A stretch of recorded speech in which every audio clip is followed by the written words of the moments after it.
మొదటి కొరింథీయులకు రాసిన పత్రిక 15వ అధ్యాయము 19వ వచనం ఒక్కటి చదివి పెట్టండి. ఈ జీవిత కాలం మట్టికే మనం క్రీస్తును నిరీక్షించిన వారమైన ఎడల మనుషులందరికంటే దౌర్భాగ్యులమై ఉందుము. ఒక స్తోత్రం చెప్తారా?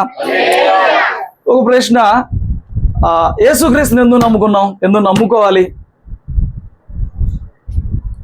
కోటాను కోట్ల సంఖ్యలో ఈ దేశంలో ఇప్పటికీ అందరూ కొనియాడుచుండగా, ఏమంటే ఒక్కొక్క ఊరికి వెళ్తే అదే వారి విశ్వాసాల్లోనే ఎన్నో పేర్లతో దేవుళ్ళకి గుడులు కట్టి వారు ఆరాధన చేస్తున్నప్పుడు మనము అటు ఉండకుండా ఈ రోజున యేసుక్రీస్తు వారిని ఎందుకు నమ్ముకోవాల్సిన అవసరం అనుకుంది అంటారు? ఎందుకు యేసుక్రీస్తుని నమ్ముకోవాలంటారు? ఏమన్నావు? శక్తి కలిగిన వాడు కాబట్టి నమ్ముకోవాలి, మంచిది. ఇంకా ప్రేమ కలిగిన వాడు, దయ కలిగిన వాడు కాబట్టి నమ్ముకోవాలి. ఇంకా ఆయన రక్షకుడు కాబట్టి నమ్ముకోవాలి. ఇంకా అమ్మా జీవము కలిగిన దేవుడు కాబట్టి ఆయన నమ్ముకోవాలి. ఇంకా పాపాల కోసం ప్రాణం పెట్టాడు కాబట్టి నమ్ముకోవాలి. ఇంకా నిత్య జీవం ఉంది కాబట్టి నమ్ముకోవాలి. ఇంకా మంచి మంచి ఆన్సర్లు చెప్తున్నారు. ఇంకెందుకు నమ్ముకోవాలి? వేస్తే ఎందుకు నమ్ముకోవాలి? దేశలమ్మ గారు మీరు చెప్పండి అన్నమాట. ఓకే, ప్రేమించే దేవుడు కాబట్టి, ఆయన ప్రేమ గొప్పది కాబట్టి నమ్ముకోవాలంటున్నారు, మంచిది. కానీ ఈరోజు దేవుణ్ణి నమ్ముకున్నాక నువ్వు ఎందుకు నమ్ముకున్నావో, ఈ నమ్ముకున్న నిరీక్షణ నిన్నేం చేసిద్దో అర్థం కాని గందరగోళపు గజిబిజ్ భక్తులు చాలా మంది ఉన్నారు. కొందరు ఎందుకు నమ్ముకున్నారో తెలియదు, ఏమి నిరీక్షించాలి, ఆయన దగ్గర నుంచి దేనికి ఎదురు చూడాలి, ఏవి పొందుకుంటానికి ఎదురు చూడాలి, వాటి కోసం ఈయన్నే ఎందుకు నమ్ముకోవాలనేది చాలా మంది తెలియదండి. పౌలు గారు ఇక్కడ మాట్లాడుతూ అంటారు, యేసుని మనం నమ్ముకున్నాం, ఈ జీవితానికి వరకే, ఈ జీవిత కాలం మట్టుకే ఈ దేవుడైతే మిగతా మనుషులందరికంటే మనమే దౌర్భాగ్యులం అంటాడు. ఈ మాట విన్నప్పుడు అనుకోవచ్చు, అదేంటండి మరి యేసయ్యని ఎందుకు నమ్ముకుంటా, అసలు దేవుడిని ఎందుకు నమ్ముకుంటావండి, దేవుడిని ఎందుకు నమ్ముకుంటావండి, చల్లగా చూస్తాడని. దేవుడిని ఎందుకు నమ్ముకుంటావండి, యేసయ్యని కాదు అసలు దేవుడిని ఎందుకు నమ్ముకుంటావండి, చల్లగా చూస్తాడని, కాపాడతాడని, ఇలా కష్టాన్ని దీవిస్తాడని, కలిసి వచ్చేలాగా చేస్తాడని. వీటి కోసమే కదండి మనము ఎవరమైనా దేవుణ్ణి నమ్ముకునేది, దీనికోసమే కదండి. ఇంతకు మించి ఏముంటుందండి దేవుణ్ణి నమ్ముకుంటానికి అని చెప్పి కొన్నిసార్లు మనము ప్రశ్న వేసుకుంటాం. ఏ దేవుడైతే ఏంటిలే అండి, కొందరు ఇలా చెప్తారు, చల్లగా చూస్తే అంతే చాలు. ఏ దేవుడైతే ఏంటిలే అండి, బాగుపడితే అంతే చాలు. ఏ దేవుడైతే ఏంటిలే అండి, దీవించబడితే అంతే చాలు.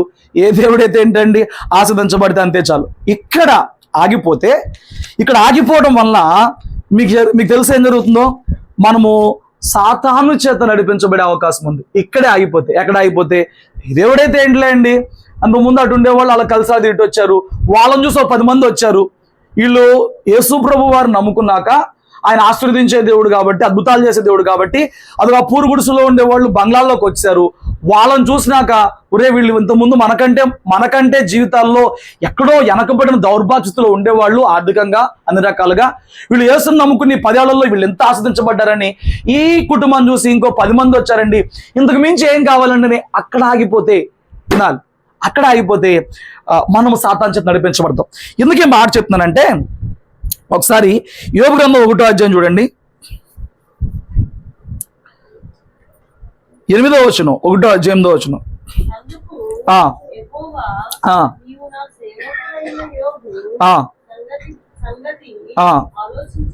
యోబు సంగతి ఆలోచించావా?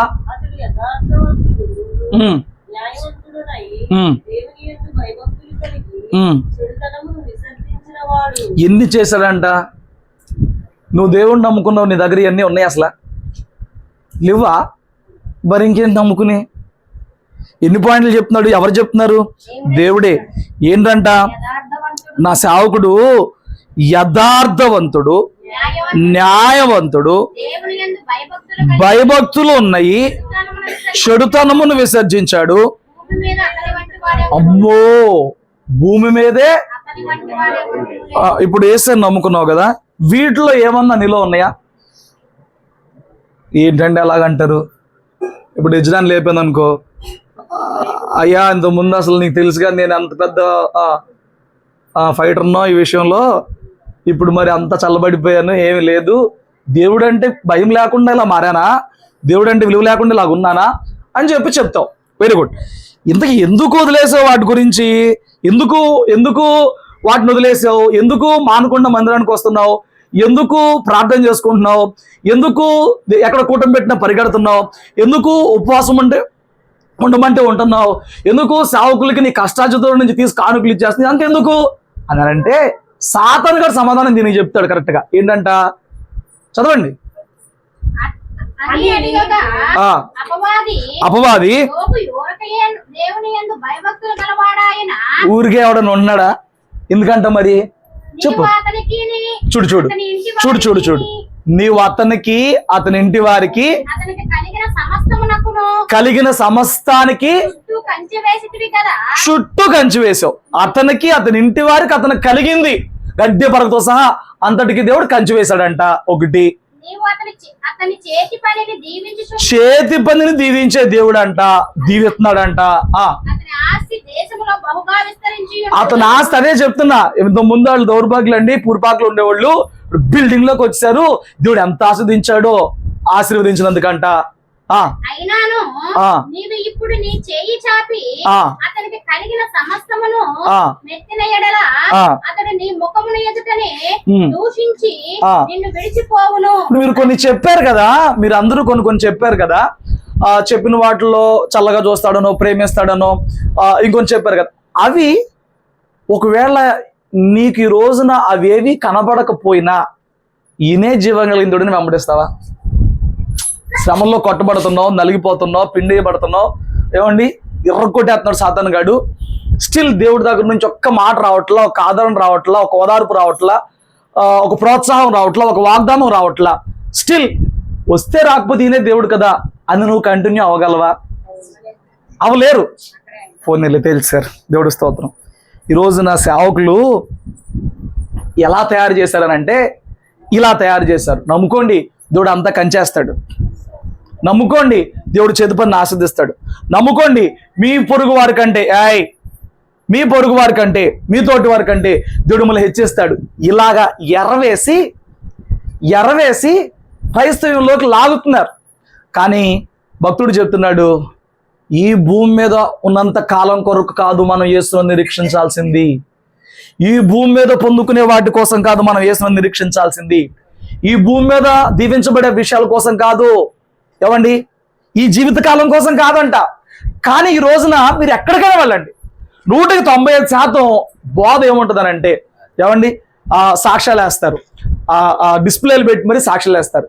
డిస్ప్లేలు పెట్టి సాక్ష్యం వేసినప్పుడు, నేను ఈ హైదరాబాద్ వచ్చినప్పుడు ఇలా ఉన్నానండి, ఆ కొత్తలో నేను ఇలాగా తాగేవాడిని, పబ్లిక్ వెళ్ళేవాడిని, తిరిగేవాడిని, డ్రగ్స్ ఎక్కించుకునేవాడిని, నాకు వీటన్నిటిని బట్టి నాకు ఫైనాన్షియల్గా బాగా స్ట్రగుల్ అయిపోయాను, నాశనం అయిపోయాను.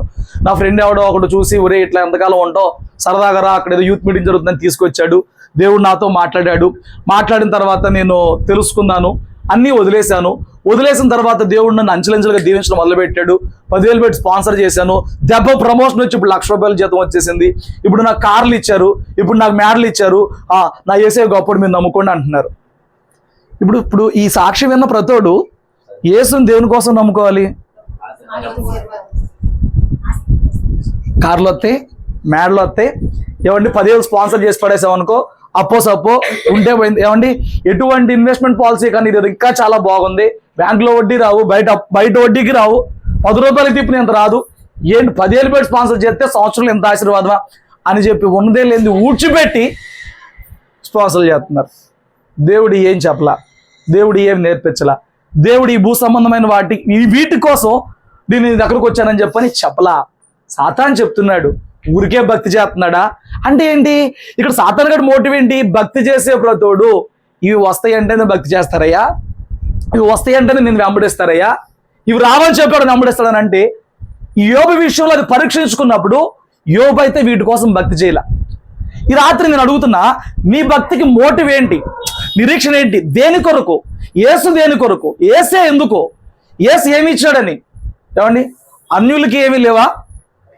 విగ్రహారాధనలో ఉన్న వారికి ఆస్తిపాస్తులు లేవా? మనకన్నా ఎక్కువ సంపాదించుకోవట్లేదా? సక్రమో అక్రమమో కూడబెట్టుకోవట్లేదా? మరి దానికే వేసేందుకు? ఏమండి, మనిషి అక్కడ ఆగిపోయాడు. మనిషి ఈ జీవన సంబంధమైన పోరాటంలో పడిపోయినప్పుడు అక్కడ ఆగిపోయాడు. నువ్వు ఒక నిజమైన క్రైస్తవుడిగా బ్రతకాలంటే, దేవుని చేత వాడబడే క్రైస్తవుడు బ్రతకాలంటే అక్కడ ఆగిపోమాక కాస్త కన్నులు తెరుచుకో, కాస్త జ్ఞానం పొందుకో, కాస్త ముందుకు సాగే ప్రయత్నం చేయి, కాస్త జీవితం గురించి, కాస్త దైవచిత్తం గురించి కూడా ఆలోచించే ప్రయత్నం చేయి. ఇంకొక భక్తుడిని చూపిస్తా. ఈ పాత నిబంధన భక్తుడు కూడా ఇక్కడ ఆగిపోయాడు. చూడండి, 28వ అధ్యాయం ఆదికాండంలో 16వ వచనం నుంచి కింద చదివి పెట్టండి. 28 ఆదికాండం 16వ వచనం నుంచి. యాకోబు తెలిసి నిశ్చయంగా ఎవరున్నారంట? ఓకే,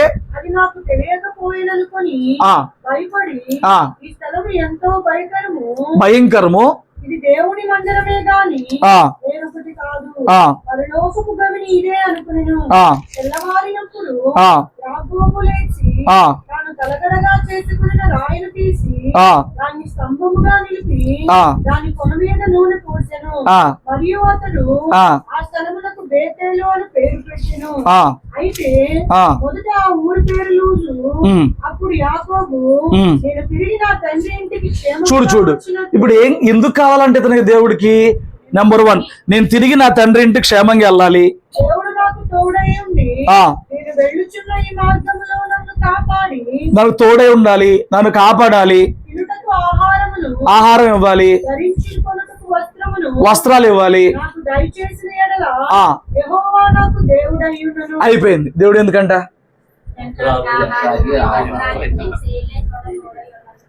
దేవుడు ఎందుకంటే అండి, నాకు తోడై ఉండాలి, నన్ను కాపాడాలి, వస్త్రాలు ఇవ్వాలి, ఆహారం ఇవ్వాలి. అలా చేస్తే ఈయన నాకు దేవుడిగా ఉంటాడు. లేకపోతే ఎన్ని అన్యులకు లేవా? విగ్రహార్థం చేసేవాళ్ళు కాపుదలు లేదా? విగ్రహార్థం చేసేవాళ్ళకి ఎలాంటి వస్త్రాలు వేసుకుంటున్నారు? వాళ్ళ ఇష్టం. మనమన్నా రిస్ట్రిక్షన్స్ పెడతాం. ఏంటి ఆడపిల్లలు ఎట్లాగా, ఏంటి మందిరానికి ఎట్లాగా, ఇదేం క్రమం, రిస్ట్రిక్షన్స్ మనమన్నా పెడతాం. వాళ్ళకి ఏమైనా ఉన్నాయా? వాళ్ళు ఎక్కడి వరకైనా వేసుకుంటారు, ఎంత అడ్డుగోలుగానే ఉంటారు. వాళ్ళకి ఆహారం దొరుకుతుంది, వాళ్ళకే వస్త్రాలు దొరుకుతున్నాయి, వాళ్ళకే కాపుదలు దొరుకుతుంది, వాళ్ళు బాగానే ఉంటున్నారుగా. దీనికోసమే దేవుడా? ఈ జీవం కలిగిన దేవుడు దీనికోసమేనా? ఈ పాపాలను క్షమించే దేవుడు అని నువ్వు చెప్పావు, దీనికోసమేనా? ఈ ప్రేమ చూపించే దేవుడు దీనికోసమేనా? దేనికోసం? మనిషి అక్కడ ఆగిపోయాడు. ఆ పాత నిబంధన కాలంలో నుంచి ఈ కాలం వరకు కూడా మనిషి ఎక్కడ ఆగిపోయాడు అనంటే వీటి వరకు చాలు. సాతానుడు అక్కడ పెట్టేశాడు. ఏం చెప్తున్నాడు యేసేకి? ఎందుకు భక్తి చేస్తున్నాడు తెలుసా? వీటి కోసం చేస్తున్నాడు, ఇవి తీసేసి చూడు అని అన్నాడు. ఇక్కడ గొప్ప విషయం ఏంటంటే, యాకోబు ఇవి ఉంటే చాలన్నాడు, కానీ యోబు ఇవి ఉన్నా లేకపోయినా దేవుణ్ణి దేవునిగానే సేవించాడు, దేవుణ్ణి దేవునిగానే ఆరాధించాడు. కనీసం వస్త్రాలు లేకపోయినా, కనీసం ఆరోగ్యం లేకపోయినా, కనీసం అనారోగ్య పరిస్థితుల్లో ఒళ్ళు గోక్కుంటానికి చిల్ల పెంకులు, ఏమంటే గోర్లు కూడా లేకపోయినా, భార్య లేకపోయినా, ఏమీ లేకపోయినా, ఈ రోజున నీ జీవితంలో నువ్వు ఎలాంటి భక్తి చేస్తావో తెలియాలంటే నీకు ఏదన్నా కొంచెం తక్కువ చేసి చూపించాలి. ఆ తక్కువ చేసినప్పుడు నోటంపడు మాటలు వస్తాయి, మాటలు. అది నీ భక్తి. ఏంటి మాటలు? ఏంటో దేవుడు ఇట్టా చేశాడు, ఎందుకో దేవుడు ఎట్టా పెట్టాడు. నువ్వు పరిపూర్ణంగా దేవుణ్ణి అంగీకరించిన వ్యక్తివైతే ఏ పరిస్థితికైనా అంగీకరిస్తావు దేవుణ్ణి. లేదు, నువ్వు పరిస్థితి మారంగానే మాటలు చెప్తున్నావంటే నువ్వు దేవుణ్ణి ఎందుకు వెంబడిస్తున్నావంటే ఇదిగో ఈ సేఫ్ జోన్లో బ్రతకడానికి, సౌఖ్యంగా సుఖంగా బ్రతకడానికి ఇవన్నీ ఇవ్వడానికి ఇస్తాడు కరెక్టే, కానీ దానికోసం భక్తి చేయకూడదండి. దానికోసం భక్తి చేయకూడదండి. ఈ రాత్రి నేర్చుకునే ప్రయత్నం చేద్దాం. భక్తి దేనికి చేయాలనంటే, ఏమండి, నేను దానికంటే ముందు సాతానుడు మనల్ని ఎక్కడ ఆపేశాడో ఆ పాయింట్ గురించి నేను మాట్లాడుతున్నా. ఈరోజు క్రైస్తవులు కూడా సాతాను ఎక్కడ ఆపేశాడు అంటే దీని దగ్గర ఆపేశాడు. దేని దగ్గర ఆపేశాడు? డబ్బు దగ్గర ఆపేశాడు. డబ్బు దగ్గర ఆపేశాడు. వాస్తవానికి మనిషి పుట్టిన ఎంతో కాలానికి డబ్బు వచ్చింది. మనిషి భూమి మీద తన మనుగడ మొదలుపెట్టిన ఎంతో కాలానికి డబ్బు వచ్చింది. అంతకుముందు ఏమండి, డబ్బు లేని సందర్భాల్లో ఆహారం ఉండేది కదా. నువ్వు గోధుమలు పండించావు, నేను వరి పండించాను, ఆహారమే వాళ్ళకి ధనముగా ఎంచబడేది. తర్వాత యోబు కాలానికి వచ్చినప్పటికీ వాళ్ళకున్న పశు సంపద వాళ్ళకి ధనముగా ఎంచబడేది. తర్వాత పొలాలు ధనముగా ఎంచబడ్డాయి. తర్వాత ఎప్పుడుకో అబ్రహాం కాలం వచ్చేటప్పటికి నాణ్యాలు వాడుకలోకి వచ్చినాయి. విచిత్రం ఏంటి అని అంటే కాలానికి తగ్గట్టుగా మారి కాలానికి తగ్గట్టుగా మారి ఈ రోజున మనిషి చేత ముద్రించబడుతున్న ఆ కాగితమే, ఆ డబ్బే మనిషిని నిలుబడి చేసే స్థాయికి వచ్చింది. అందుకే ఒక చోట దేవుడు అంటాడు, మీరు దేన్నైనా ఒకటే సెలెక్ట్ చేసుకోగలరు, దేన్నైనా ఒక్కటే సేవించగలరు, అయితే నన్ను కానీ. ఇప్పుడు ఆయన ప్లేస్లోకి ఏమొచ్చిందంటే సిరి, డబ్బు అన్నాడు. సిరిని కానీ డబ్బుని కానీ డబ్బునా దేనైనా ఒక దాన్నే పెట్టుకోగలరు. కానీ మనం ఎంత తెలివైన వాళ్ళం అంటే మనం ఎంతటి భక్తి చేస్తున్నాడు, దీనికోసమే నువ్వయ్యా.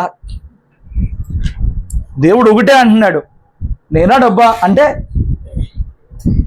డైరెక్ట్గా సమాధానం మనం చెప్పలేం. నిన్ను ప్రేమిస్తే ఆస్తికర్తలుగా చేస్తానోగా. ఇక్కడ నన్ను ప్రేమిస్తావా, నన్ను ప్రేమించినందుకు వచ్చి ఆస్తిని ప్రేమిస్తావా? ఆన్సర్ అదే. ఆన్సర్ ఏంటి? ఆస్తి మీద టార్గెట్. నిన్ను ప్రేమించేవారు నువ్వే ఆస్తికర్తలుగా చేస్తాను అంటే నువ్వు ఎందుకు ఆస్తికర్తలుగా చేస్తారు కాబట్టి ప్రేమిస్తావు అనమాట. అందుకు కావాలి నీకు దేవుడు. అందుకైతే దేవుడు అక్కర్లేదండి, దానికోసమైతే అక్కర్లేదండి. చాలామంది ఇటు వెనక పడుతున్నారు. కానీ ఒక సత్యం దేవుడి బైబిల్ గ్రంథంలో మరొక మాట రాపించాడు, అది చెప్తాను చూడండి రాత్రి. మరొక సత్యం ఏంటంటే తిమోతి రాసిన పత్రిక, తిమోతికి పౌలు గారు రాసిన పత్రిక ఒకసారి తీయండి. 6వ అధ్యాయము 7వ వచనం చదవండి. మనం ఈ లోకంలోనికి ఏమీ తేలేదు. చూడండి, ఈ లోకంలోకి ఏమీ తేలేదు, ఈ లోకంలో నుంచి. ఇది గుర్తుంటుందండి ఎవరికన్నా? గుర్తుంటలా? ఇది గుర్తుపెట్టుకో. ఇంట్లో ఎక్కడికి వెళ్ళినా చూస్తానన్నమాట, ఆశీర్వదించబడే వాక్యాలు మా పెట్టుకుంటారు, హెచ్చరిక చేసే వాక్యాలు పెట్టుకోండి, సెట్ అయిపోతారు. ఏమండి ఎలాంటివి పెట్టుకోవాలి? ఫోన్ వాల్ పేపర్ ఆన్ చేయగానే చూచుడి చేత నీ కన్ను తృప్తి పొందదు, ఆ వాక్యం పెట్టుకో. ఆన్ చేయగానే అది కనపడుద్ది. నువ్వు ఎంత చూసినా, ఎంత ఫేస్బుక్ చూడు, ఎంత ఇన్స్టాగ్రామ్ చూడు, ఎంత యూట్యూబ్ చూడు, నువ్వు ఓపెన్ చేయగానే వాక్యం చూచుడి చేత కన్ను తృప్తి పొందదు, వినుడి చేత చెవి తృప్తి పొందదు, తినుడి చేత ఇది తృప్తి పొందదు. తృప్తి లేనిది ఈ దేహానికి, అసలు ఈ మట్టి సంబంధమైన దేహానికి తృప్తి అప్పటికే రాంది. అలాంటి వాక్యాలు పెట్టుకోవాలి. ఏమండి ఇలాంటి వాక్యాలు పెట్టుకోవాలి. కోపపడు కానీ పాపం చేయకుడి, సూర్యుడు అస్తమించరు కోపం. ఇలాంటివి పెట్టుకున్నారనుకో, భార్యాభర్త గొడవ అయిందనుకో, ఆ వాక్యం చూసినప్పుడు అటు తిరిగి ఆ గుబులు పుట్టిద్దర్రే. లేకపోతే నువ్వేమంటావు, మళ్ళీ మందిరంకి వస్తే నాకు గుర్తులేదంటావు వాక్యం.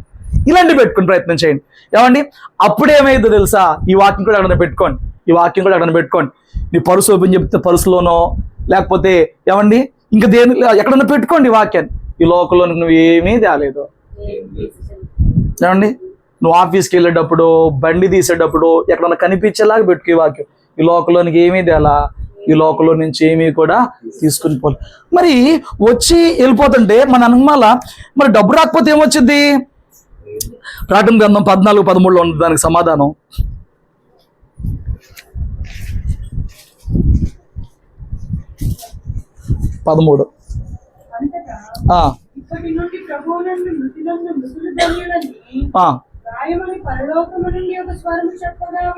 విన్నాను.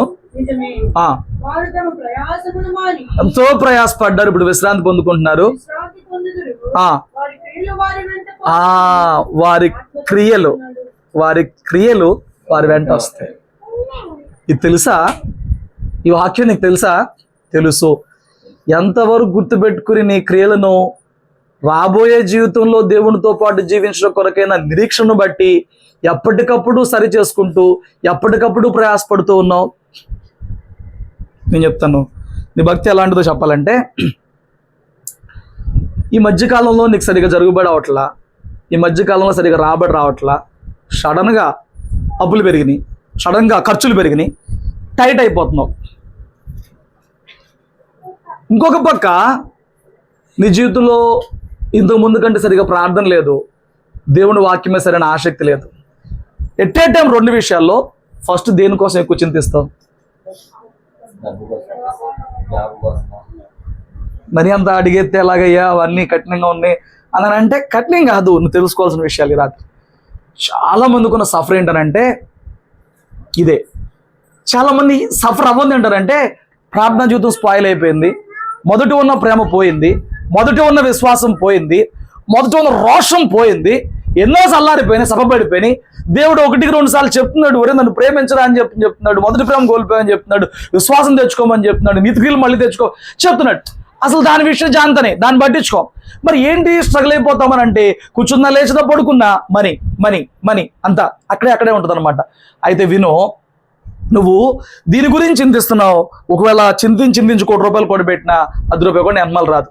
నువ్వు దేని గురించి చింతించట్లేదో వాటికి సంబంధించిన క్రియలే నీతో పాటు వస్తాయి. ప్రార్థన లేకపోతే పాపంలో పడిపోతావు.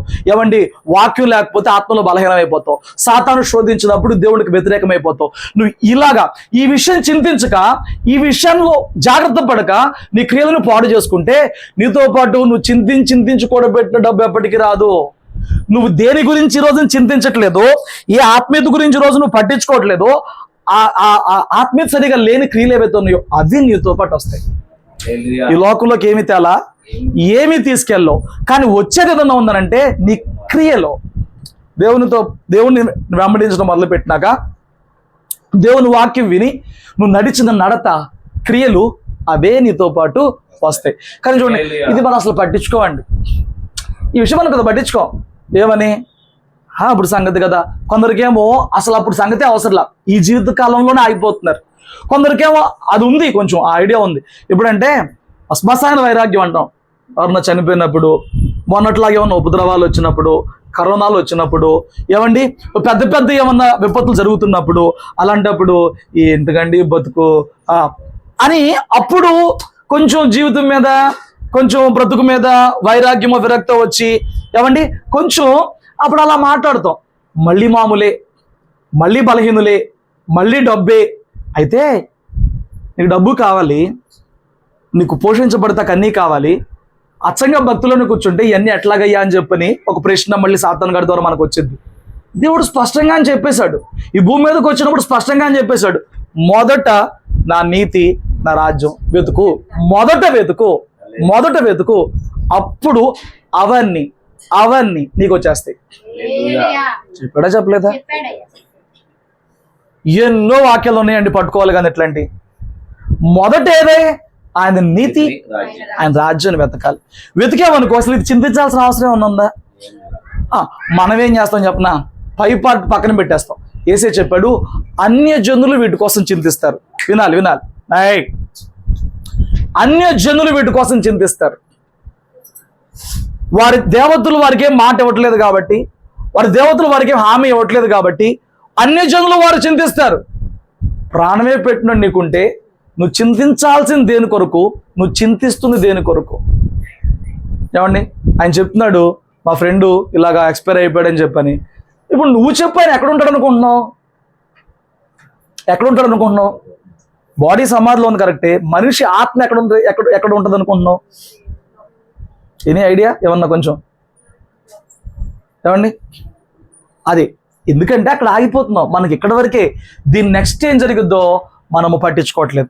అందుకే అక్కడ అంటాడు, తిమోతి పత్రికలో మనం చదివాం కదా, ధనవంతులగుటానికి ప్రయాసపడి అనేకులు తమను తాము నాశనం చేసుకున్నారు. ఏం చేసుకున్నారంట? అవివేకయుక్తములలోనూ, దురాశలలోనూ, ఉరిలోనూ, నానా విధమైన శోధనలో ధనవంతులగడానికి అపేక్ష. ఏం చేస్తావు ధనవంతులైనా? ఎవరో మొన్న అన్నారు, కోట్లున్న ఆ ముద్దే, కూలికెళ్ళిన ఆ ముద్దే ఏముంది అన్నారు. అంటే వాళ్ళు అల్ల కావట్లేదు ఇంకా సంపాదించడం. ఇక వాళ్ళు ఫైనల్గా ఇచ్చే స్టేట్మెంట్ ఏంటంటే, కోట్లున్న ఆ ముద్దే, కూలికెళ్ళిన ఆ ముద్దే, ఏంటి ఇప్పుడు ఆడేమన్నా ఎక్కువ తింటాడా అని చెప్పని అంటున్నారు. వెరీ గుడ్, మంచి క్లారిటీకి వచ్చు. కానీ శోధన ఉంటుంది, ధనవంతులు అవ్వాలనే అపేక్ష ఉంటాయి. మీరు ఎవరైనా చెప్పండి, నాకు అసలు ఇప్పుడు కన్నా ఫైనాన్షియల్గా ఇంకా సెటిల్ అవ్వాలని ఆశ లేదని వాళ్ళు స్తోత్రం చెప్పండి.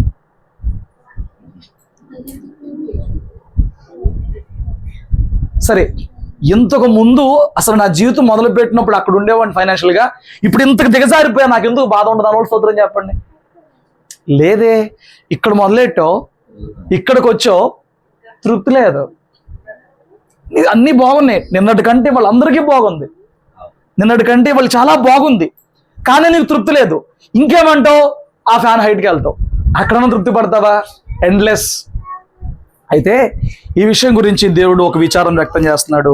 ప్రకటన గ్రంథం 3వ అధ్యాయంలో 15 నుంచి కింద చదవండి. సైతానా నేను ఎరుగుదును. నీవు చల్లగానైనను వెచ్చగానైనను లేవు. నీవు చల్లగానైనను వెచ్చగానైనను ఉండిన మేలు. నీవు వెచ్చగానైనను చల్లగానైనను ఉండక ఉలివెచ్చగాను ఉన్నావు గనుక నేను నిన్ను నా నోటి నుండి విమ్మివేయను ఉద్దేశించుతున్నాను. నోటి నుండి ఒక్కసారి ఉమ్ము బయటకు తిరిగి ఎవడన్నా నోట్లో ఉమ్ము పెట్టుకుంటాడా? చియా.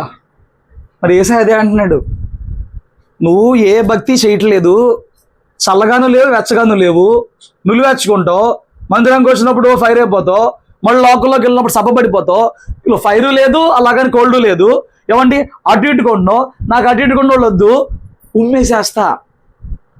ఏ మనిషి కూడా ఉమ్మిన దాన్ని తిరిగి నోట్లో పెట్టుకో. అదే ఆయన చెప్తున్నాడు, ఒక్కసారి నిన్ను ఉమ్మానా నిన్ను మళ్ళీ ఎట్టి పరిస్థితులు నేను అంగీకరించను. కింద ఎందుకు చెప్తున్నాడు చెప్పనా మాట చదవండి. చూడు, నువ్వు దౌర్భాగ్యుడువు, దిక్కుమాలినోడివి, దరిద్రుడివి, గుడ్డోడివి. ఎన్ని ఉన్నాయంట? దౌర్భాగ్యము, దిక్కుమాలినతనము, దరిద్రుడు, గుడ్డివాడు. ఎరుగక ధనవంతుడును ధనవృద్ధి చేసి ఉన్నాను, నాకేమీ కొదలేదని చెప్తున్నావు. ఇది క్రైస్తవులు గ్రహించాల్సింది. దేవుని దృష్టిలో దేవుడు మనల్ని చూస్తున్నప్పుడు నువ్వు అనుకుంటావు, ఎవరన్నా చుట్టాలు వచ్చినప్పుడు అప్పట్లో యేసుప్రభు తెలియక అలాగ అయిపోయింది, కానీ ఇప్పుడు యేసుప్రభు తెలిసినాక యేసుప్రభుని నమ్ముకున్నాక చూడు, ఇది కొనుక్కున్నాను, అది కొనుక్కున్నాను, బా దేవుడు నాకు ఎంత సమకూర్చాడు అంటావు. ఏసే అంటున్నాడు, రేపిచ్చుడా నేను నిన్ను చూస్తున్నప్పుడు దౌర్భాగ్యుడిగా ఉన్నావు, దిక్కుమాలినోడుగా ఉన్నావు, ఏమండి దరిద్రుడుగా ఉన్నావు, గుడ్డోడుగా ఉన్నావు. నీ ఆత్మీయతలో దరిద్రుడివి నువ్వు, ఆత్మీయతలో వస్త్రం లేనోడివి నువ్వు, ఆత్మీయతలో గుడ్డోడివి నువ్వు. నేను రక్షించుకుందేమో నిన్ను ఆత్మ సంబంధిగా మార్చి పరలోకంలో నాతో కూర్చోబెట్టుకుందామని నువ్వేమో ఇక్కడ గోడ పెట్టుకునే ప్రయత్నం చేస్తున్నావు, నువ్వేమో ఇక్కడ గుడారపు తాళ్ళు విశాలపరచబడాలని చెప్పి నువ్వు ప్రయాసలు పడుతున్నావు, వినాలి ప్రయాసపడుతున్నావు. నా దృష్టిలో ఎలా ఉన్నావు చెప్పనా? దిక్కుమాలినోడిగా, దరిద్రుడిగా, దౌర్భాగ్యుడిగా ఉన్నావు అని కింద అంటాడు. నీకు ధనవృద్ధి కలగాలంటే ఏం కావాలంట? అగ్నిలో పుటం వేయబడిన బంగారం. బంగారం అంటే పరిశుద్ధత. ఎవరు దేవుణ్ణి నమ్ముకునే పరిశుద్ధత లేదో వాళ్ళు దేవుని దగ్గర దౌర్భాగ్యులు. నీకు ధనవృద్ధి కలగాలి అని అంటే పుటం వేయబడిన బంగారము అంటే నిన్ను శ్రమలలో పెట్టినా శోధనలో పెట్టినా యోబు వలె ఆ పుటం ఆ అగ్నిలో కాల్చబడినా నువ్వు బంగారం వలె బయటకు రావాలి. హల్లెలూయా. నువ్వు ధనవృద్ధి చేసుకోవాలంటే బంగారాన్ని సంపాదించుకో. ఇంకా నీ దిశమల్ల సిగ్గు కనపడుకున్నట్లు నీ బీరువా నుండా బట్టలున్నా సరిపోదు, నీ ఆత్మకు వస్త్రములు ధరించుకో, నీ దేహమును పరిశుద్ధపరుచుకో, నీ ఆత్మను పరిశుద్ధపరుచుకో, నీ ఆత్మకు వస్త్రములు ధరించుకో. ఇంకా నీ కన్నులు తెరవబడేలాగా నా అభిషేకం పొందుకో. ఇంగ్లీష్ బైబిల్ అనాటింగ్ అని ఉంటుందండి. ఆ కన్నులు తెరవబడేలాగా నా అభిషేకం పొందుకో. ఇంకా ఇప్పుడు ఇవన్నీ ఎక్కడ దొరుకుతాయి అంట? మనం ఏ ధనాన్ని కొనుక్కుంటున్నాం దేవుడి దగ్గర, ఏ ధనాన్ని వెతుకుతున్నాం దేవుడి దగ్గర.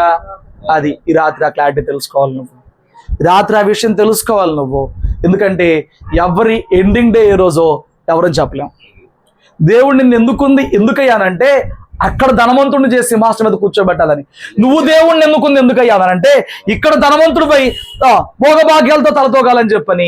నీ ఆలోచన వేరు, ప్రభు ఆలోచన వేరు. నీ చిత్తం వేరు, ప్రభు చిత్తం వేరు. రిఫరెన్స్ వద్దులే కానీ మీ అందరికీ తెలుసు, లోకాసోత్ 16లో ఒక ధనవంతుడు ఉంటాడు అనమాట. ధనం ఏం చేసింది వాడిని? వాడి ధనము సుఖించేలాగా చేసింది. వాడి ధనము నా ఇష్టం అనేది ఎవరు చెప్తాడు చెప్పనా? ఏదో ఒకటి ఉన్నోడు చెప్తాడండి. మంచంలో పడున్నాడు నా ఇష్టం అని చెప్పలేడు. నా ఇష్టం అనేది ఎవరు చెప్తాడు చెప్పనా? ఆ లోపల ఏదో వయసో, బలమో, ధనమో, అందమో, ఆ గర్వం నోట్లో నుంచి నా ఇష్టం అంటే అది గర్వంతో అంటున్నాడు అన్నమాట. ఆ గర్వానికి ఏదో కారణం ఉంది, లేకుండా ఎవరు ఉండడు. ఆ ఫోన్ సైలెంట్లో పెట్టండి. ఏమండి, ఆ గర్వం లేకుండా ఎవడా మాట్లాడు? వీడికి వచ్చిన గర్వం ధనం, నువ్వు అనుకుంటున్నావు ధనము భక్తికి మూలం అనుకుంటున్నావేమో కానీ నీ ఎంత భక్తి చేస్తే అంత ధనం అని చెప్పని నువ్వు అనుకున్నా, ధనం నిన్ను తెలియకే గర్విష్ఠుడిగా చేస్తుంది. చూసుకో, పరిశీలన చేసుకో.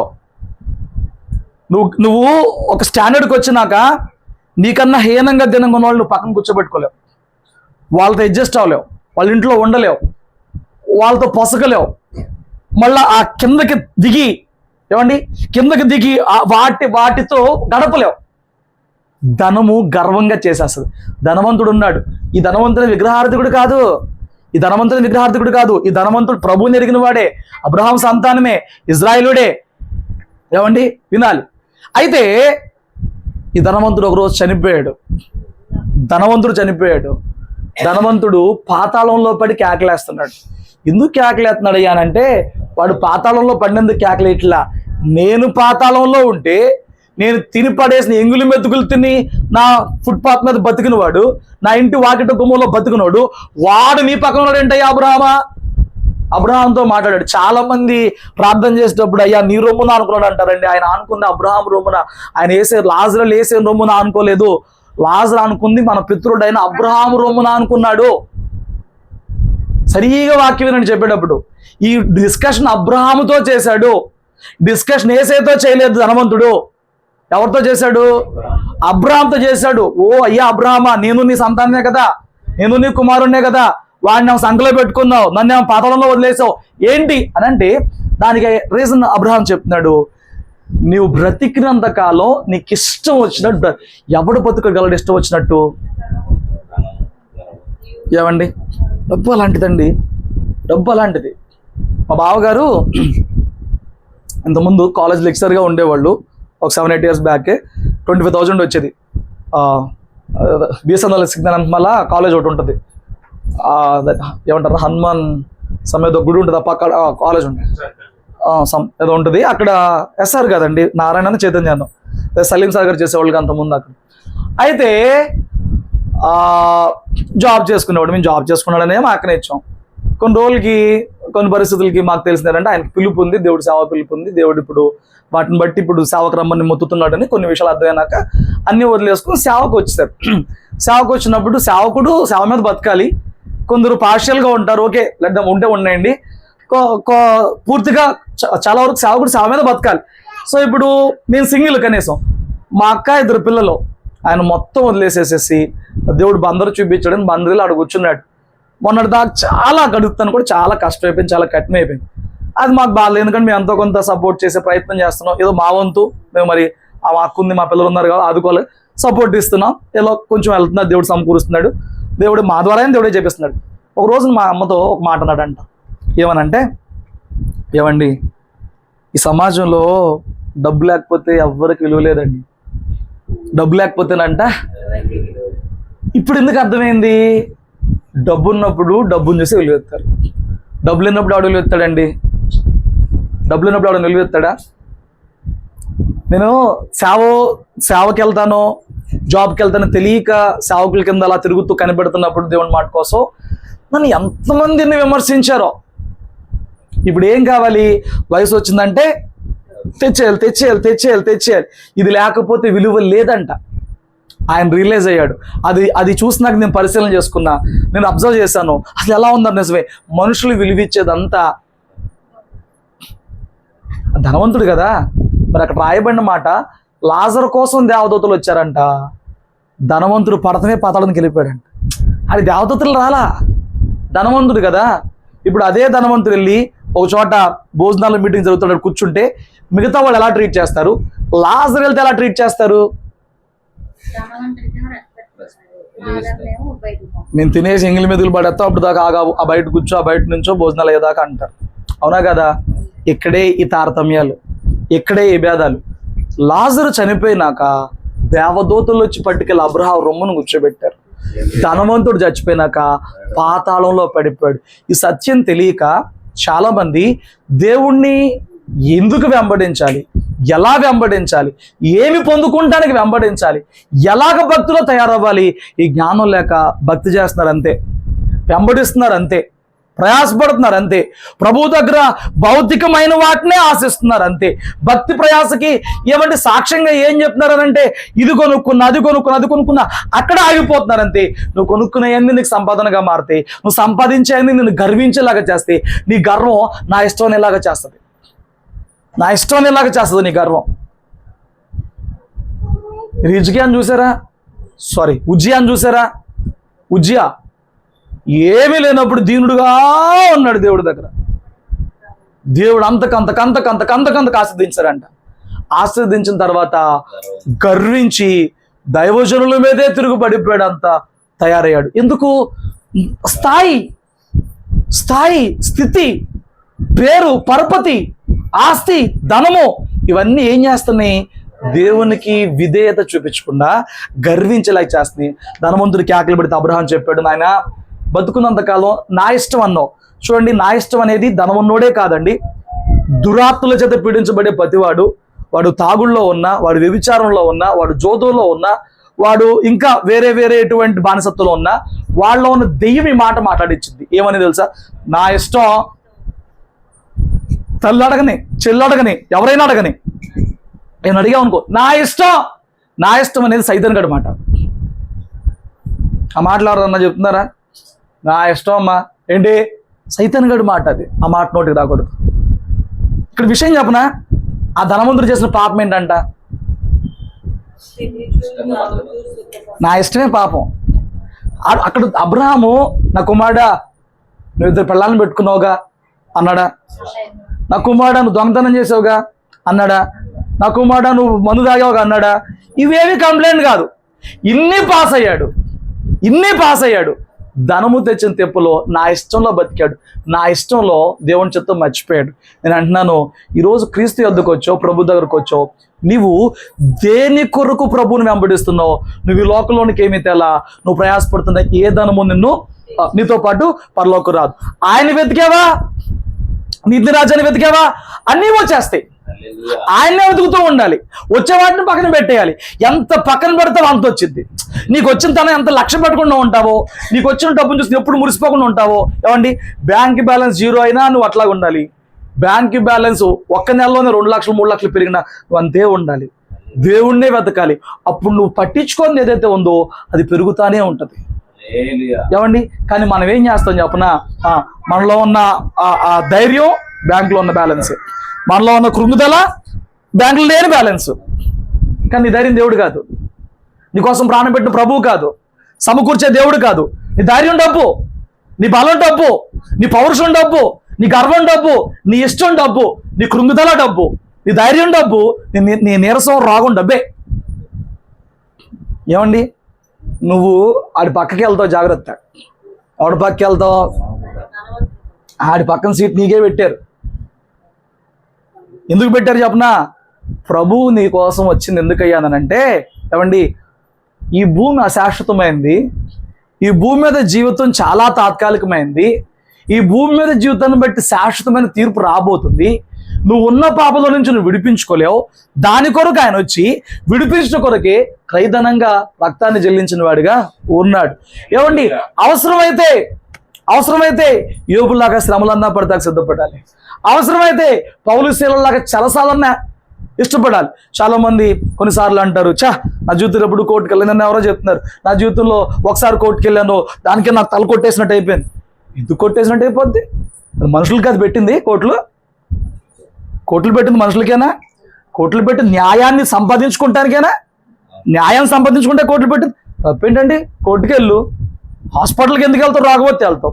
కోర్టుకి ఎందుకు వెళ్తావు? పోలీస్ స్టేషన్ ఎందుకు వెళ్తావు? సమస్య వస్తే వెళ్తావు. ఇప్పుడు కోర్టుకి వెళ్ళిన ప్రతోడు పాపాత్ముడా?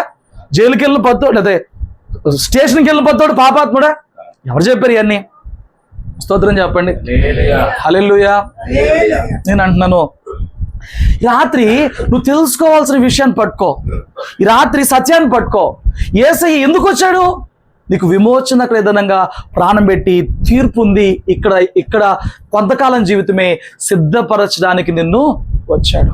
నేను అంటున్నాను, నువ్వు ఈ సత్యం తెలుసుకుంటే ఈ సత్యం తెలుసుకుంటే, ఏ సత్యం తెలుసుకుంటే ఈ జీవితం శాశ్వతం కాదు, ఈ జీవిత కాలాన్ని మట్టుకు దేవుడిని నమ్మడం కాదు, ఈ జీవితం తర్వాత రాబోయే జీవితం యథార్థమైంది, నిత్యమైంది, దాని కొరకు నేను క్రీస్తుని వెంబడించాలి.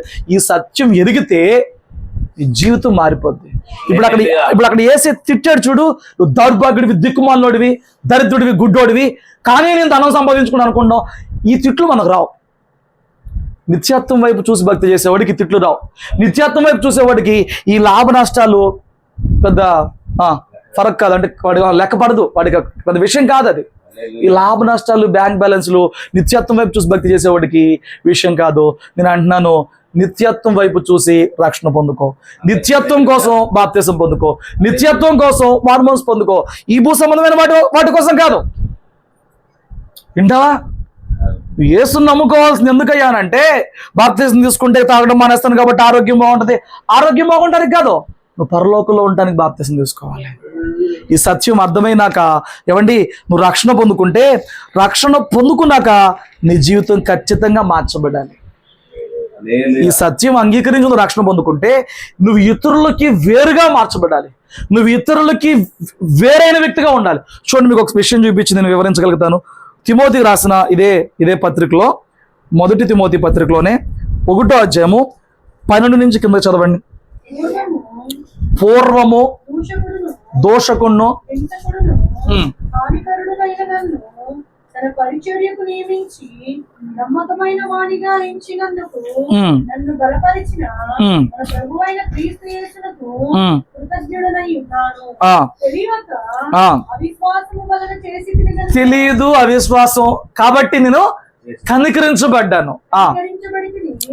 మరియు మన ప్రభువు యొక్క కృపయు క్రీస్తు యేసునందున్న విశ్వాసమును, కృప, విశ్వాసము, ప్రేమ అధికముగా విస్తరించును, నా పట్ల అధికంగా విస్తరించిని. పాపులను రక్షించుటకు క్రీస్తు యేసు లోకమునకు వచ్చిన ఇది కంటెంట్. పాపులను రక్షించడా క్రీస్తు లోకానికి వచ్చాడు. వాక్యము నమ్మదగినదియు పూర్ణ అంగీకారమునకు యోగ్యమైనది అయి ఉన్నది. అట్టి వారిలో నేను ప్రధానుడను అయినను నిత్య జీవము నిమిత్తము తనను విశ్వసింపబోవు వారికి. ఎందుకు విశ్వసిస్తున్నారంట? నిత్య జీవము నిమిత్తము తనను విశ్వసింపబోవు వారికి నేను మాదిరిగా ఉండాలి, నేను మాదిరిగా ఉండాలి. ఇప్పుడు ఇక్కడ నూతనంగా రక్షణ పొందుకున్న ఎజ్రా ఎవరికి మాదిరిగా ఉండాలి? దేవునికి కాదు, యేసు వైపు చూసినప్పుడు, యేసుని నమ్ముకుంటే నిత్య జీవం వచ్చిద్దని నమ్మాలనుకున్న వాళ్ళకి ముందుగా మారిన మనమందరము కూడా ఆయనతో పాటు మాదిరిగా ఉండాలని చెప్పని దేవుడంట మన పట్ల తన ప్రేమను, శాంతమును, కృపను కనపరుస్తున్న వాడిగా ఉన్నాడంట. ఆయన అంటాడు, ప్రధాన పాపిన నా పట్ల దేవుడు ఇవన్నీ అనుగ్రహించాడు. చూడండి, ఇక్కడ పౌలు తన జీవితాన్ని 2 భాగాలు చేసి చెప్తున్నాడు. చాలా మందికి జీవితం 2 భాగాలు అంటే పెళ్లికి ముందు, పెళ్లి తర్వాత అంటారు. క్రైస్తవుడు 2 భాగాలు ఏంటంటే, రక్షణ పొందుకున్నాక, రక్షణ పొందుకోక ముందు ఆ వ్యత్యాసము క్లియర్గా ఉండాలి. లోకస్తులు నిన్ను చూసినప్పుడు ఏమండి, వారు ఖచ్చితంగా నమ్మాలి, వీరు పరలోకం కొరకు భక్తి చేస్తున్నారు, ఇలాంటి వ్యక్తిలా మారాడు, ఇది దేవుడి కార్యం అని చెప్పిన వాళ్ళు నమ్మాలండి. స్తోత్రం చెప్పండి. చాలా మంది మారుతున్నారు, బాప్తిసం పొందుకున్నామని చెప్తున్నారు, కానీ మాదిరి ఇవ్వలేని జీవితం జీవిస్తున్నారు. నేను ఒక మాట చెప్తాను, ఏమండి, దేవుడు ఈ భూమి మీద ఉన్న సృష్టిలో నుంచి కూడా మనకు చాలా పాఠాలు నేర్పిస్తూ ఉంటాడు. చాలా విషయాలు మనకి అర్థం చేసుకోమని బోధ చేస్తూ ఉంటాడు అనమాట. లోకమంతా ఆయన జ్ఞానంతో నిండి ఉందంట, సముద్రం జలములతో నిండి ఉన్నట్టు ఏమండి ఆయన మహాత్మ్యం గురించిన జ్ఞానంతో లోకమంతా ఉందంట. చూడండి, మనకి మునగ చెట్టు దగ్గర ఎక్కువ ఒకటి కనపడిద్ది. ఏం కనపడిద్ది? గొంగళ పురుగు కనపడిద్ది. చూసారు ఎప్పుడన్నా? సారీ, గొంగళ పురుగేనా? గొంగళ పురుగు కనపడింది. ఈ గొంగళ పురుగు ఎలాంటి గొంగళ పురుగు? ఇది ఒంటి నిండా ముళ్ళు ముళ్ళు ముళ్ళు ముళ్ళు ముళ్ళుగా కలిగి ఉండి దాన్ని పట్టుకుంటే చాలు ఇతరులకి దాని స్వభావం అంతే. అది కావాలని ఎవరినైనా వచ్చి ఇలా అంటించి ఆనందపడిద్దా? చిన్నప్పుడు దొరదకుంటుంది అనమాట. మనలో పైశాచికత్వం ఉంటుందిగా. స్కూల్లో వెళ్ళేటప్పుడు అది తెంచుకుని షార్ట్లు ఇక్కడ వరకే ఉంటాయిగా మాకు నిక్కర్లో సైలెంట్గా పక్కన ఇక్కడ రాసేవాళ్ళు. అది తెలియదు, అది ఏరుకుంటూ ఉండేవాడు. ఇలాంటి పైశాచికత్వం గొంగళ పురుగు ఉందా? దాని స్వభావమే అంతా. అది ఆ మట్టిలో తిరిగిద్ది, ఆ చెత్తలో తిరిగిద్ది, ఆ బురదలో తిరిగిద్ది, ఏమంటే ఆ పెండకొప్పల మీద తిరిగిద్ది. అదంతా నేలబారు జీవితం జీవించింది. పాపములో ఉన్న మనిషి కూడా వాడికి తెలియదు, వాడికి తెలియకుండా అందరినీ బాధపెడతాడు. వాడికి తెలియదు, వాడికి తెలియకుండా అందరికీ ముళ్ళుగా గుచ్చుకుంటాడు, అందరికీ దురద పుట్టించేస్తాడు. వాడికి తెలీదు. ఏం తెలీదు? నేను ఈ వ్యక్తిని బాధ పెడుతున్నానని తెలియదు. కానీ చీదరించుకుంటాను చూడు, అది మాత్రం చూస్తారు. నా ఇంట్లో నాకు ఎవడలు ఇవ్వట్లేదు. కానీ నువ్వెంత బాధపడుతున్నావు తిప్పి, నువ్వు ఎంత బాధ పెడితే ఆ మాట అంటున్నారు. ఇది పట్టించుకో. గొంగర పురుగంట జనాలందరూ దాన్ని అట్లా అసహించుకునేటప్పటికంట అది విరక్తి చెంది చిచ్చే ఏంటి ఆ జీవితం అని చెప్పని అది వెళ్ళిపోయి అంట తన జీవితము మార్పు కొరకే గుడి కట్టేసుకునిద్దంట. నన్ను ఎవరు లైక్ చేయట్లేదు, నన్ను ఎవరు ఇష్టపడట్లేదు, నన్ను ఎవరు అంగీకరించట్లేదు, ఎందుకు నాకు ఈ బతుకని చెప్పని అది వెళ్ళిపోయి గూడు కట్టేసుకుని అక్కడే ఉంటుందంట. ఏమండి, పశ్చాత్తాపడతానో బాధపడతానో ఆ గూట్లో కూర్చునేది. దేవుడు ఆ బాధ పెట్టే ఆ యొక్క జీవిని ఆ గూట్లోకి వెళ్ళిపోయి తను ఐసోలేట్ చేసుకున్న తర్వాత దాన్ని బయటికి తెచ్చినప్పుడు ఎలా తెస్తాడనంటే, ఇంతకుముందు ఎవరెవరైతే దాన్ని ఆశ్రయించుకున్నారో కనపడంగానే పసర తొక్కేశారో, తూడు చేశారు, కాల్ చేశారు, ఇప్పుడు ఆ మనుషులే ఏమండి దాన్ని చూసినాక దాన్ని పట్టుకుంటానికి వెనకబడేలాగా చేస్తాడు. ఇంతకు ముందేమో ఇది పరిగెత్తలేదు, ఇప్పుడు పట్టుకుందామని దొరకదు, కానీ అందరూ దాని అనుమలు పడతారు. ఒకప్పుడేమో అందరూ దాన్ని చదువు. ఈ మార్పు దేని వలన జరిగిందయ్యా అనంటే, ఏమండి అది రూపాంతరం చెందడం వలన, అది తన రూపమును, తన గుణమును, తన స్వభావాన్ని దేవుణ్ణి బట్టి మార్చుకోవడం వలన ఇప్పుడు అది అందరికీ ఆకర్షణగా మారింది. పౌలు చెప్తున్నాడు, పూర్వం నేను దోషకుణ్ణి, పూర్వం నేను హింసకుణ్ణి, హానికరుణ్ణి, కానీ నన్ను తన పరిచర్యకు నమ్మకస్తుడిగా ఇచ్చాడు, ప్రేమను చూపించాడు, కృపను చూపించాడు, దీర్ఘశాంతం చూపించాడు. నేను అని అంటున్నాను, ఇక్కడ రక్షణ పొందుకున్న మనమందరము కూడా పూర్వమునకు ఇప్పటికు సరైన వ్యత్యాసం కనపరచగలిగిన వారంగా జీవిస్తేనే మన లోకానికి మాదిరిస్తాం. మనల్ని చూసి కొందరు నిత్యత్వం కోసం వస్తారు. ఇక్కడ రాయబడిన మాట ఏంటి? ఆయనను నిత్య జీవం నిమిత్తం దాన్ని విశ్వసించబోయే వారికి నేను మాదిరిగా ఉండలాగున యేసుక్రీస్తు తన పూర్ణమైన దీర్ఘశాంతమును ఆ ప్రధాన పాపినైన నా యందు నేను కనికరింపబడ్డాను. ఎందుకంట నిత్య జీవం కొరకు వెతుకుతున్నారు చాలా మంది. ఆ నిత్య జీవం ఎవరిలో కనపడాలి అని అంటే, మారిన నీ జీవితంలో అది మాదిరిగా కనపడాలి. హల్లెలూయా. నువ్వు డబ్బు శాశ్వతం కాదని నమ్మినప్పుడు, ఈ లోకం నిజమైన ఆనందం కాదని నువ్వు నమ్మినప్పుడు, తీర్పు ఉందని నువ్వు నమ్మినప్పుడు, నీతో పాటు ధనము రాదని నువ్వు నమ్మినప్పుడు, ఇదిగో ధనవంతులు కూడా ఇష్టానుసారంగా జీవించి నరకంలో పడ్డారు కాబట్టి నాకు గత్యంతరం వద్దు, నాకు ఆ బతుకు ఆ గతంతో అని చెప్పి నువ్వు నమ్మినప్పుడు నువ్వు మారు మనసు పొందాలి, నువ్వు రక్షణ పొందాలి. గొంగరు పురుగు సిద్ధాకోచలకు ఎలాగైతే మారిందో నీ పాపిటి స్వభావం, ఇతరులని బాధ పెట్టేది, ఇతరులని కించపరిచేది, ఇతరులకు హానిగా మారేది, ఇతరులకు భారంగా మారే ఆ ప్రవర్తన మారి ఈ రోజున అందరూ నీ ప్రవర్తన బట్టి సంతోషించేలాగా, అందరూ ఆ ప్రవర్తన బట్టి ఆనందించేలాగా నీ ప్రవర్తన మార్చబడునుగాక. హల్లెలూయా. అలా మారనప్పుడు నిత్యత్వంలో నీకు చోటు ఎక్స్పెక్ట్ చేయమాక. ఈ రోజుకి రక్షణ పొందుకుని నువ్వు అందరినీ బాధ పెట్టేలాగా, ఈ రోజుకి రక్షణ పెట్టుకుని నువ్వు అందరిని దుఃఖపరిచేలాగా ఉన్నావంటే నేను అంటున్నాను, నీ మారు మనసు కాదు. నిత్యత్వంలో నీకు చోటు ఎక్స్పెక్ట్ చేయకు. హల్లెలూయా. హల్లెలూయా. ఏం మాదిరిస్తావు? మార్పు చెందిన నీ జీవితాన్ని మాదిరిగా చూపించాలి. ఈయన ఏం చెప్పాడు? ఇప్పుడు నేను మేడలు కట్టుకున్నానని సాక్ష్యం చెప్పాడా? ఇప్పుడు నేను బోట్లు కొన్నాను, ఇప్పుడు నేను కార్లు కొన్నాను సాక్ష్యం చెప్పాడు. ఈయన చెప్తా, పూర్వం నేను దోషకుండండి, పూర్వం నేను హింసకుండండి, పూర్వం నేను హానికరుండండి, కానీ ఇప్పుడు నన్ను నా ప్రభు మార్చాడండి, నేను నిత్య జీవం పొందబోయే వారికి మాదిరిగా జీవిస్తున్నానండి. ఈ సాక్ష్యం మనలో కూడా ఉండాలి. ఏంటా మార్పు? పూర్వమునికి ఇప్పటికి చాలా మందిలో పూర్వమునికి ఇప్పటికి ఉన్న మార్పు ఏంట్రా అన్న బాబదని అంటే, అవుట్ఫిట్ మారుతుంది అంతే. ఇంతకుముందు ఎడాపడ క్రాఫ్ ఉండేదండి, ఇంతకుముందు ఎడాపడ అలంకరణ ఉండేదండి. ఇప్పుడు నేను మంచిగా ఒక డీసెంట్గా బట్టలు వేసుకుంటానండి, ఆదివారం మందిరానికి వెళ్తారండి, వాళ్ళేమో పూజ బొట్టు పట్టుకెళ్తారండి, మేమేమో బైబిల్ని పట్టుకుని వెళ్తామని సంకలో పెట్టుకుని. ఇది తప్పేమన్నా మారిందా? ఇది తప్పేమన్నా మారుతుందా? దేవుణ్ణి మారుస్తున్నావు తప్ప నువ్వు మారుతున్నావా? దేవుణ్ణి మారుస్తున్నావు తప్ప నీ స్వభావం మారుతుందా? దేవుణ్ణి మార్చావు తప్ప నీ బుద్ధి మారుతుందా? దేవుణ్ణి మార్చావు తప్ప నీలో ఉన్న ఆ పాపపు ఆత్మ, ఆ ప్రాచీన పురుషుడు చచ్చాడా? పాదవి గతించనియా? కొత్తగా జన్మించావా? ఏమీ లేదు. జాగ్రత్త. రాత్రి దేవుడు నీతో మాట్లాడుతున్నాడు. ఈ జీవితకాలం కోసం కాదు చేసే భక్తిది. ఇది చులకన భక్తి కాదు, చౌకబారపు భక్తి కాదు, చౌకబారపు విశ్వాసం కాదు. ఎవ్వరిలోనూ లేనిది క్రీస్తులోనే ఉందంటే నిత్య జీవం. ఎందుకన్నారంటే మిగతా వారు ఎవరైనా కానీ వారు ఈ మాట చెప్పలేకపోయారు, నాలో పాపం ఉందని మీరు ఎవరు చెప్పగలరు? ఈ మాట ఎవరు చెప్పలేకపోయారు, యేసే ఒక్కడే చెప్పగలిగాడు. మిగతా వాళ్ళు ఎవరు కూడా ఈ లోకానికి నేను వచ్చింది పరిచర్య చేయడానికి, నేను నా ప్రాణం పెడతాకు వచ్చి ఎవరూ చెప్పలేకపోయారు. యేసు చెప్పాడు, ఎవరూ చెప్పలేకపోయారు నేను మరణించిన 3 రోజులు లెగుస్తానని చెప్పని యేసు మాత్రమే చేసి చూపించాడు. ఆయన వెంబడించేది వీటి కోసం కాదు. ఏదైతే అని చెప్పాడు, నాలో పాపము లేదు, చనిపోయే రోజు నది మనం చెప్పగలగాలి. క్రీస్తుని నమ్ముకుని ఇన్నాళ్ళు నా జీవితంలో పాపము లేదు, కొన్నిసార్లు పడ్డా, తిరిగి నా దేవుడు లేపాడు, నడిచాను, ఈ రోజు నేను పరిశుద్ధపరచబడ్డాను. నువ్వు సాక్ష్యం ఇవ్వాలి. హల్లెలూయా. ఈ రోజు నేను మట్టికి చేరినా నేను మరలా తిరిగి లేగుస్తాను. ఈ విశ్వాసంతో మరణించాలి. ఆ విశ్వాస పరిణామాన్ని, శక్తిని సంపాదించుకుని భక్తే చేస్తున్నావంటావా? చేయమని దేవుడు ఈ రోజు నీతో మాట్లాడుతున్నాడు. హల్లెలూయా. చూడండి, కొరింథీయులకు రాసిన పత్రిక, నేను ముగిస్తాను ఇంకా ఈ 2 మాటలు చెప్పి. 2 కొరింథీయులకు రాసిన పత్రిక 5వ అధ్యాయము, ఏమండి 4వ అధ్యాయము 4వ అధ్యాయం 16, 17, 18 చదవండి. కావున మేము భయపడం, మా బాహ్య పురుషుడు కృషించిపోతున్నాడు, ఆంతర్య పురుషుడు దినదినమూ నూతన పరచబడుతున్నాడు. ఆమేన్. ఇది అందరి జీవితంలో జరిగిద్దండి. ఇది అందరి జీవితంలో జరిగిద్ది. బాహ్య పురుషుడు అంటే ఈ శరీరం, అంతరంగ పురుషుడు అంటే క్రీస్తులో నూతనంగా జన్మించావు చూడు, పాపమును తొలగించుకుని నీ ఆత్మ. పౌలు చెప్తున్నాడు, మేము దేనికి భయపడం, దినదినము మేము కృషించిపోతున్నాం, మా ఒళ్ళు బలహీనం అయిపోతుంది, మేము ముడతలు పడిపోతున్నాం, మేము ఓపిక కోల్పోతున్నాం, మేము ముసలివాళ్ళం అయిపోతున్నాం, అయినా మాకు భయం లేదు. ఏంటి?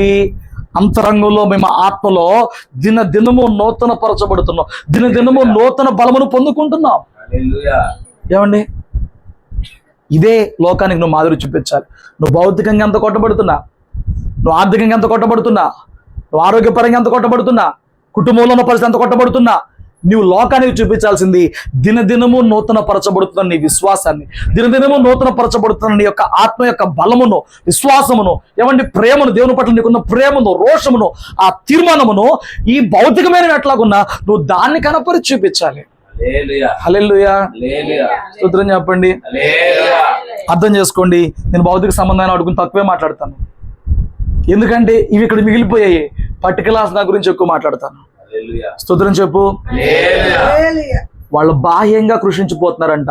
ఒకవేళ ఎవరన్నా మన మధ్య, ఒకవేళ నీ జీవితంలో నువ్వు ఆర్థికంగా కృషించిపోతున్నావా, ఫిగర్ చేయకో. ఏమంటే నువ్వు భౌతికంగా కృషించిపోతున్నావా, నువ్వు దాని గురించి కాదు. నువ్వు ప్రభువుతో గడుపుతూ, ప్రభువుని ఆరాధిస్తూ, ప్రభువుని సేవిస్తూ, నువ్వు అంతరంగంలో నూతన పరచబడి నిన్ను చూసే వాళ్ళకి ఆశ్చర్యం పుట్టించు. ఎలాగా ఈ రోగుల్లో ఎంత ఆనందంగా ఉంటున్నాడు, ఎలాగా ఈ ఆర్థిక ఇబ్బందులు ఎంత ఆనందంగా ఉంటున్నాడు, ఎలాగ ఈ శోధనలు ఎంత ఆనందంగా ఉంటున్నాడు. వాళ్ళకి చెప్పు, ఒరే అబ్బాయి ఇవన్నీ భౌతికమైనవి, అందరికీ వస్తాయి, కానీ మేము అంతరంగంలో జీవం కలిగిన వాళ్ళం, మేము అంతరంగంలో రోషం కలిగిన వాళ్ళం, మేము ఆత్మలో జీవిస్తున్నాం, సేవిస్తున్నాం, భౌతికంగా కాదు. మీరు చెప్పగలగాలి. మనలో ఒకరున్నారు అలాంటి వాళ్ళు? లేవండి. చిన్న చిన్న వాటికి కుప్పుకూలిపోతాం. కాదు, ఇది కాదు. ఈ జీవిత కాలాన్ని సరిపడా భక్తి చేయట్లేదు మనం, దాని కొరకు పిలువబడలా మనం. ఈ జీవిత కాలంలో వచ్చే ఎమోషన్స్కి ఏమండి చేంజ్ అయిపోయి భక్తి చేయట్లేదు మనం. స్తోత్రం చెప్పు. చూడండి, కింద అంటాడు, మేము దృశ్యమైన వాటిని చూడక అదృశ్యమైనవే నిదానంగా చూస్తున్నాం. దృశ్యమైన ఈ కంటి కనపడే విషయాలు మేము పట్టించుకోవట్లా, వీటిని చూడట్లా, వీటిని లక్ష్య పెట్టట్లా, మనం వీటిని లక్ష్య పెడతాం. చూసారా, చేయాల్సిన భక్తి ఏ స్థాయిలో ఉందో. నేను లోతుకెళ్ళే కొద్దీ అంతరంగంలో నొప్పి పుట్టిద్ది. ఆ నొప్పి ఏంటనంటే శరీరాన్ని చంపుకోవాలి, ప్రాణం చంపుకోవాలి ఒకటి. రెండో నొప్పి ఏంటనంటే అయ్యో ఇలా జీవించలేకపోతున్నాననే పుట్టింది. కొందరు మొదటి దగ్గర ఆగిపోతారు, నేనేం చేయలేను. రెండో స్టెప్కి వెళ్తే నువ్వు బాగుపడిపోతావు.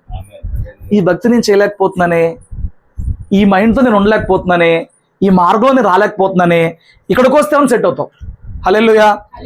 చూడు, నేను చెప్తున్నాడు, మేము దృశ్యమైన వాటిని చూడట్లేదు, భౌతికమైన వాటి మేము చూడలేదు. అదృశ్యం అంటే ఈ లోకానికి, ఈ లోకపు నేత్రాలకు కనబడనివి ఆత్మనేత్రాలతో మాత్రమే చూడగలిగే పరలోక సంబంధమైన వాటిని దాని చూస్తున్నాం. అవి చూసేవాడికి ఏం ఆనందం ఇస్తాయండి? ఏమండి అవి చూసేవాళ్ళకి. ఇప్పుడు బట్టలు కొట్టుకెళ్ళావు, ఒక 10,000 రూపాయలు మంచి బట్టలు చూసావు, నాలంటే 1000 రూపాయల్లో జత చూపిస్తే నీకేమన్నా నానిద్దా? ఆందే. నాతో పాటు ఒక పాస్టర్ గారు పరిచయంగా ఉంటారు. ఆయనకు ఒక కార్ అంటే ఇష్టం, చెప్తాడు అనమాట. ఏ కార్ ఎలా? ఇదేముండదు బ్రదర్ అంటాడు. ఇదేముండదు బ్రదర్. అది టార్గెట్ పెట్టుకున్నప్పుడు ఇంక మిగతా ఎందుకు కనపడతాయండి? వీళ్ళు ఏం చూస్తున్నారంట భక్తిలో? మేము అదృశ్యమైనవి, రాబోతున్న వాటిని, యుగ సంబంధమైన వాటిని మేము చూస్తున్నాం. ఈ భూ సంబంధమైన వాటిని మేము చోట్ల చూడు. తర్వాత ఏం చెప్తాడు? క్షణమాత్రం ఉండి చులకన శ్రమ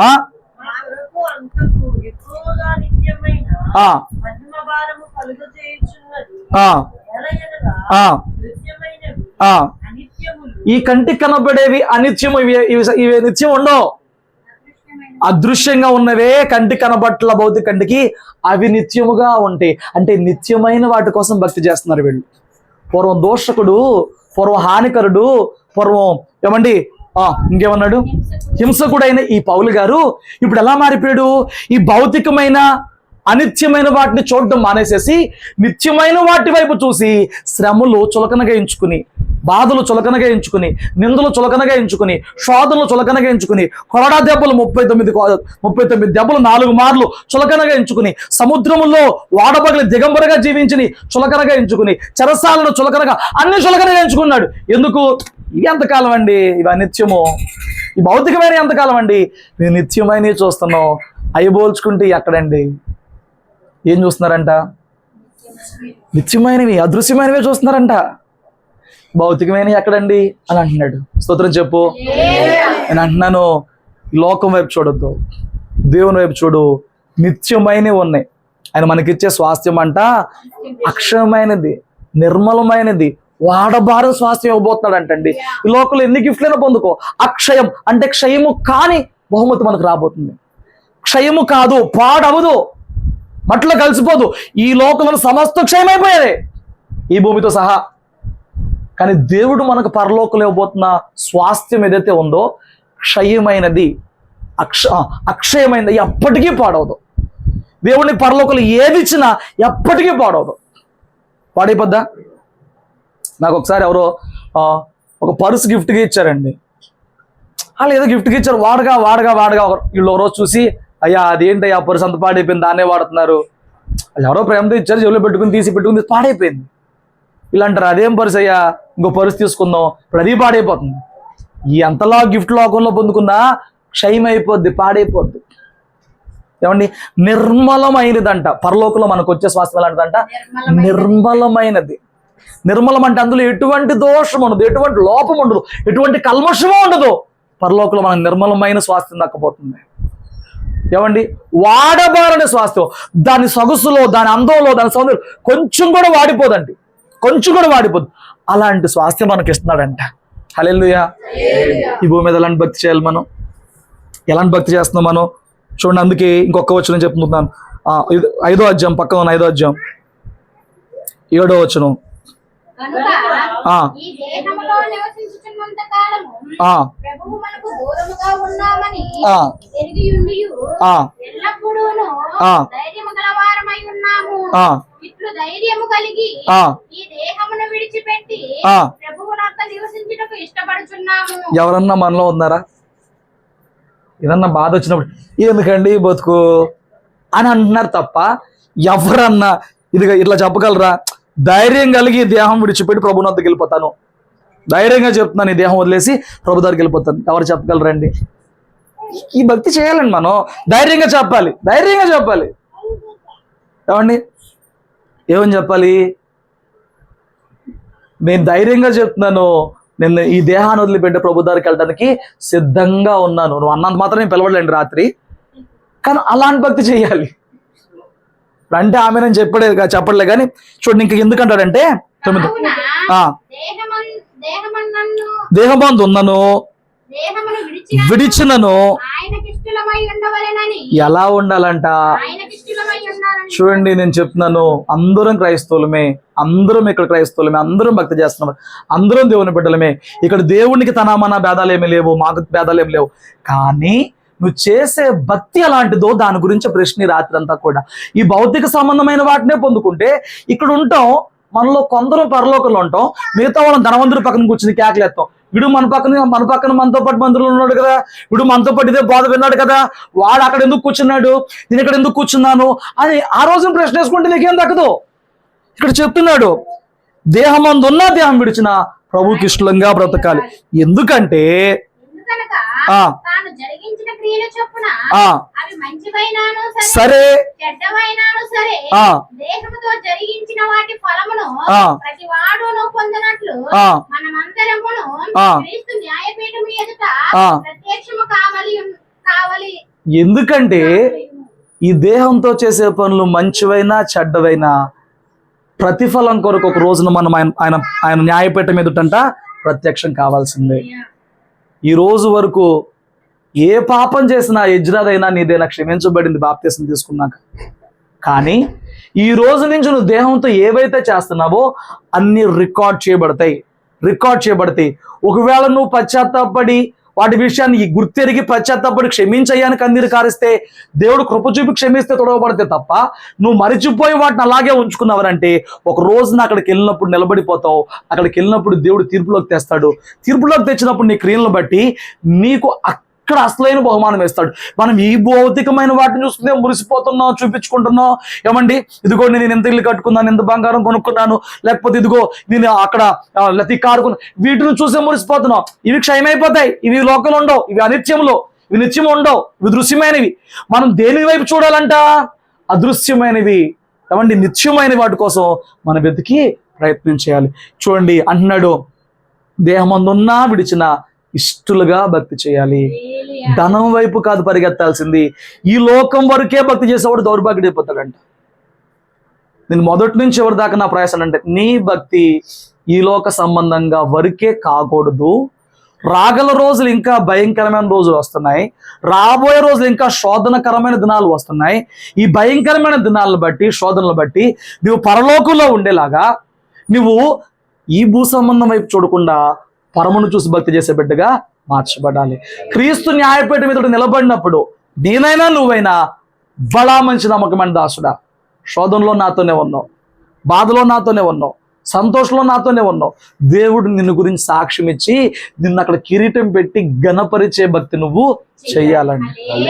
హల్లెలూయా. అదే ఇజ్రాకైనా మీకైనా రాత్రి చెప్పేది అదే. మునుపుటికి ఇప్పటికి స్పష్టమైన తేడా కనిపించాలి. పౌలు చెప్పాడు మునుపిది ఇప్పుడు ఇది. తర్వాత తను భక్తి మోటివేట్ చెప్పాడు, నేను నిత్యమైన వాటి కోసం చేస్తాను తప్ప భూ సంబంధమైన కోసం చేయట్లా. నీ భక్తి అదే ఉండాలి. 3 తీర్పులోకి వస్తావు. ఎందులోకి వస్తావు?